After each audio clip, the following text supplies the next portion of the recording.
ملک نیم کی رپورٹ کے مطابق پاکستان کے 77ویں یوم آزادی کے موقع پر پاکستان ملٹری اکیڈمی کاکول میں ایک عظیم الشان آزادی نائٹ پریڈ کا انعقاد کیا گیا۔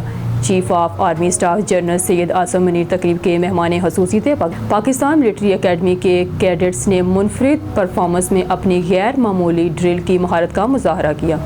ملک نیم کی رپورٹ کے مطابق army chief general Asim Munir نے منگل کو ڈیجیٹل دہشت گردی کی لہر کے لیے بیرونی طاقتوں کو ذمہ دار ٹھہرایا، جس کا مقصد ریاستی اداروں اور پاکستان کے عوام کے درمیان ہلچ پیدا کرنا ہے۔ انسداد دہشت گردی کی کارروائیوں کو ویژن عظمیٰ کے استحکام چھتری میں وقت کی ضرورت قرار دیتے ہوئے جنرل منیر نے اس عزم کا اظہار کیا کہ اس طرح کی دراڑیں پیدا کرنے کی کوشش کرنے والے عناصر کو مایوسی ہی ملے گی۔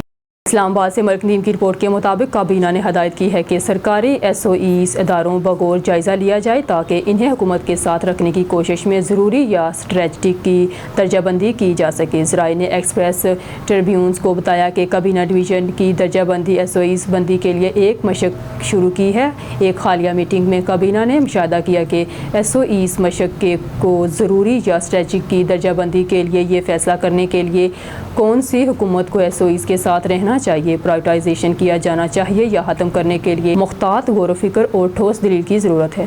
نیم کی رپورٹ کے مطابق احتساب عدالت کے جج ناصر جاوید رانا نے ریمانڈ میں توسیع کرتے ہوئے مزید کارروائی 12 اگست تک ملتوی کر دی۔ سابق وزیر اعظم عمران خان اور ان کی اہلیہ بشرا بی بی کو اس سے قبل نیب تو شاہانہ ریفرنس میں 10 روزہ جسمانی ریمانڈ پر بھیج دیا گیا تھا۔ 13 جولائی کو عمران خان اور ان کی اہلیہ بشرا بی بی کو عدت کیس میں بری ہونے کے چند گھنٹے بعد قومی احتساب بیورو نیب کے تو شاہانہ سے متعلق نئے ریفرنس میں گرفتار کیا گیا۔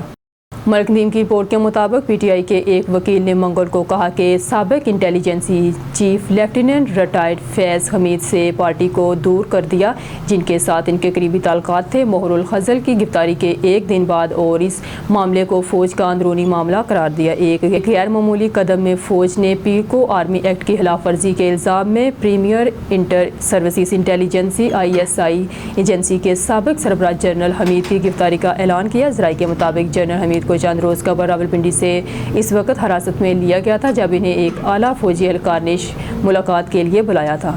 نیوز اسٹوڈیو سے فی الوقت کے لیے اتنا ہی۔ مزید نیوز اور اپڈیٹ کے لیے دیکھتے رہیے اون نیوز۔